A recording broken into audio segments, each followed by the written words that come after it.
think she did much of a job. You don't know whether that's on her or whether that's on direction or what she's supposed to be saying. All right, well, let me say I didn't feel it. Yeah. You know what I'm saying? And the boy was mildly annoying, but that was because, but only because he was probably cast to be mildly annoying, whereas she was not cast to be mildly annoying. No. No, she was supposed to be a slightly marred sex goddess. And also, I think she's supposed to be driving him, but I got lost. I don't know. Yeah, it was very, very convoluted, all over the shop, and so it kind of threw its punch but missed. Would you say that's fair? Oh, it was almost like a half-hearted punch. It was. It was just like a bit of a slap on the chin. So you say 5.5? 5.5, and considering that I only gave Beast of War 6. Yes, I know. Yes. But my love for Beast of War is forever, whereas my love for this would last about 15 minutes. Well, I'll give this 5 stars, and that's only because I can see that it would be like a popcorn movie, yep. And it does look beautiful. And there is like the battle scene I thought was very good. Yep. But otherwise, it didn't. I wouldn't feel like I tell people to watch very strongly that we'd get very close to each other on that one. Isn't that interesting? It is, but we would do it for different reasons. Because we do have different rating styles, which makes it interesting for people to try and work out what the fuck we're on about. But consistency is not my hallmark. I'd like to think I'm consistent, but we'll see. Yeah, I'm sure you are. I've known you to be so. Okay. Now, a little bit of homework. Well, we didn't have much to say about that one, but I don't think there's much... I don't feel that there was a lot to be said about it. No, I don't think so. But you've got something to say about your share a scene. My share a scene? Yeah. Is that what we're calling it? Unless you pick a different name for it. No, well, I might have to... Paul's going to share a scene. Okay, well... Little jingle to go with it. Apparently Pip doesn't want to share scenes. I have trouble thinking of scenes. You say, think of iconic scenes, and I can't think of... I only think of movies in their entirety. Right, so, okay, well, that's fair enough. I will think on it again, but for the moment, it's Paul's share a scene. Fair enough. And when you feel you want to, jump in on that, by all means, ready to roll. Look, last week I promised to give you, because you just heard a speech and I never got around to, adding who it was from and all the rest of it, which you promised that I would do, and it never happened. So we've made a little rule this week that... you're going to talk about it first. I'm going to give it a quick rundown, and then we'll cut and go for it. Now, just in case people are tearing the internet apart trying to find where that particular speech came from, it came from a Charlie Chaplin film called The Great Dictator, and it was one of his last films, and it was done in 1941, and I believe that's quite possibly one of the most powerful speeches in Hollywood history, certainly in the first half of the century.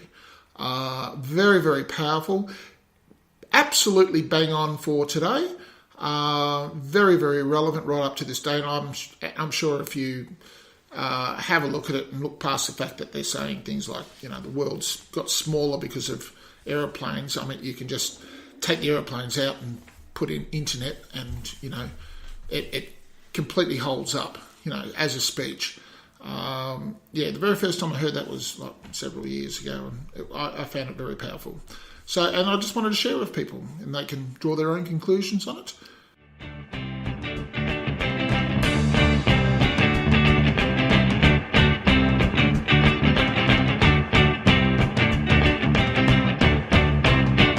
Tequila! Yeah. So yes, don't play me in chess. Good to know. Oh, gosh. What an interesting conversation. Anyway, hopefully you've all filled your drinks up and you've got... That's right, yes. Yes. Get on track, Paul. Come on. Now, what is the other film, Pip? So our classic film this week is Bringing Up Baby, which is a 1938 film. Paleontologist David Huxley has to make a good impression on society matron Mrs. Random, who is considering donating $1 million to his museum. On the day before his wedding, Huxley meets high-spirited... what's her name? Susan Vance, that's right. A madcap adventuress who immediately falls for Huxley. the ever-growing chaos, including a missing dinosaur bone and a pet leopard, threatens to swallow him whole and upset his world and all that jazz. And, of course, the said that twice leopard's now. name is Baby, to which the title of the film is given. Yes. Yes. So, because you picked this film, I'm going to ask you first. Tell us what you thought of it. Okay, so we picked this film because it had Carrie Grant in it, and we needed to watch at least 2 films before we started throwing him over to Auschwitz or wherever you like to put him. Isn't that what you said last time? I was going to put him in his own little camp. Oh, Yeah. I thought that's what you said last time. A special camp for people who can't act. Yeah. Oh, hardcore. Yeah. What did I think of the film? Oh, gosh. You sound a little pained there, Pip. I just found it really... Oh, look, I actually thought it was better than North by Northwest. But and there's parts of it were just too chaotic for me, and parts of it didn't quite make sense for me. But I don't know. To me, it was just a bit odd. In what way? In that, why would she suddenly fall for him? What was it about him that made her want to fall for him? You kind of got a bit of a stalker feel about it, didn't you? It was, yeah, but I It don't rang know. a little bit like that, didn't it? Yes, but then he was still hanging around, and I thought, well, why wouldn't he just walk away? As in, parts of it didn't make sense as to why the characters did what they did. Character motivations, the holes in that you could drive a truck through. Yes, but putting that to one side. I actually thought also.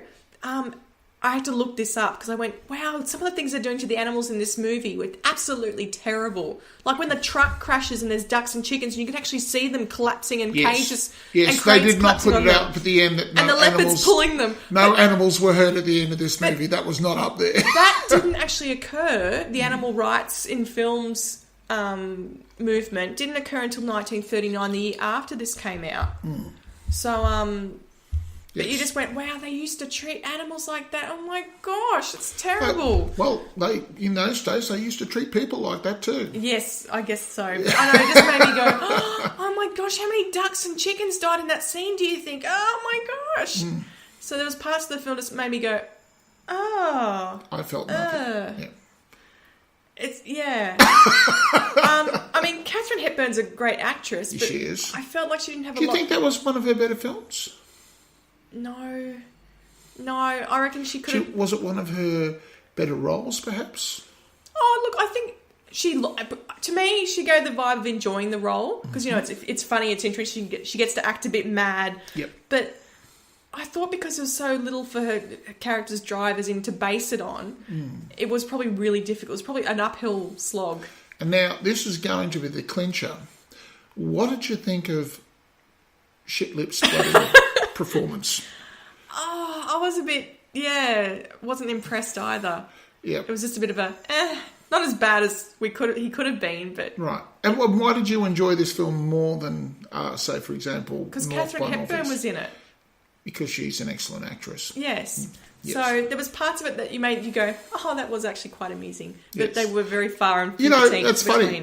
I actually laughed 3 times in that film. Do you remember when you laughed? No, not now. But I do remember actually laughing. There was like 3 little... And they were all things that Katharine Hepburn did. Oh, yeah, she was very good, which is kind of funny because they say this was the movie where she commercially flopped or whatever. That's right. You went off and did the same... Yes, 'cause research. I went off and I do researched. that. Well, I did, but I thought I'd outflank you on that. And Well, you go for it. Go for it.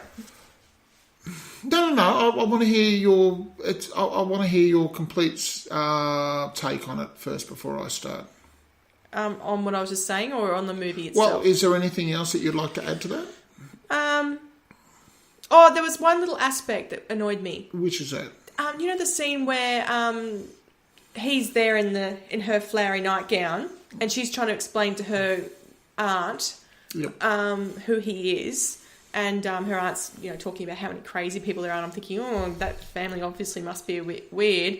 And anyway, he's trying to get her to stop talking, and he stamps on her foot and hurts her foot, and then storms off, and she still goes, oh, he loves me, not. I'm thinking, you bastard.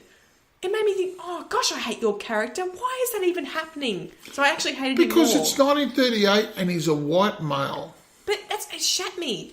So I don't know if Yeah, any other... so I don't know how women felt his about behaviour- that. Like, she's supposed to be a strong woman Sure. character, and he does this, and I went, oh. His behaviour in that film, would not think that it was not typical of the behaviour of men. He was supposed to be... No.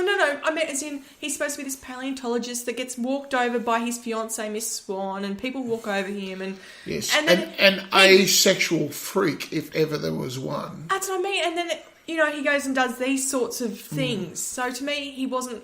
he didn't sell it for me. Okay. You can ask me now. Paul, what did you think of the film?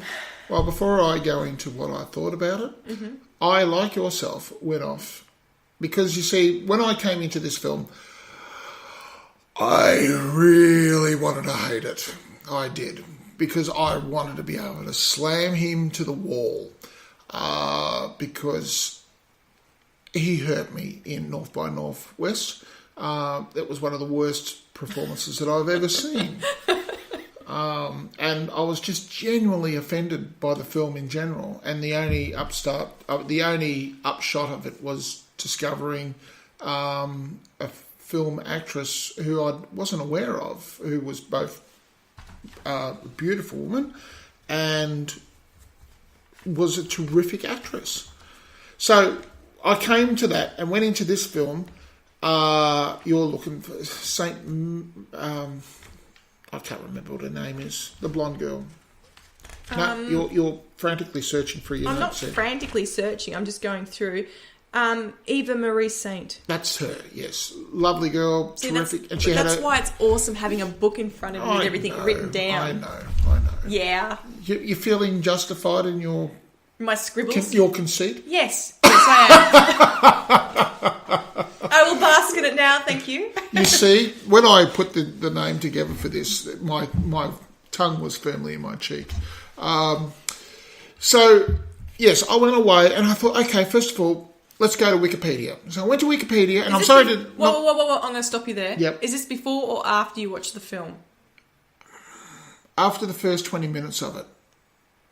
So you didn't... Oh, okay. I started off fresh with nothing like that. 20 minutes? And I had to go to bed.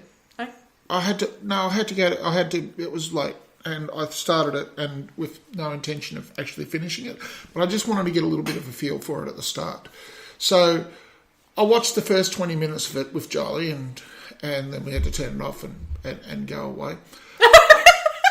Sorry. What? That sounds really bad. Don't say that. Go away? You're gonna ruin Jolly's anything for Jolly ever in the future. Don't say that. What did I say? Anyway, you're saying... What? No, anyway, all right, look, he had to go to bed, I had to go to bed. We went away. We went our separate ways. We have separate bedrooms. Is that what you're implying? Yeah, sorry. Just the way you said it. Yeah, my apologies. Sorry. Yeah. Oh, that's not fair.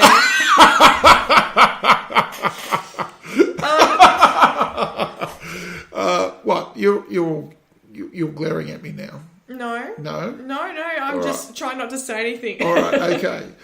So I had to go to bed because I had to get up early the next morning. And I thought just before I go to bed, I'll just quickly check and see what people in 1938 thought of the film. And first of all, I went to Wikipedia and they said it was a culturally important film. And I don't know exactly, but I would surmise that whoever went to the trouble of putting this Wikipedia page together really liked the film. And I don't think I was listening to somebody who was like completely on the level. Like it must have been a nostalgic favourite for them. You know what I mean? And they were probably 70 years old and they were going, yes, I watched it with my girlfriend for the first time, blah, blah, blah.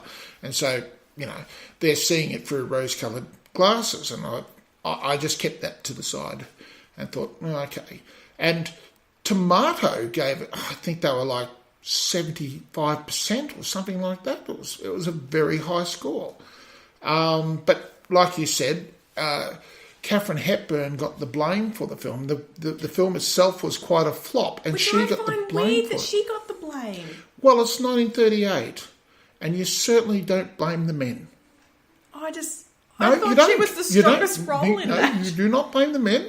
It's not the men's fault. It was clearly the woman's fault.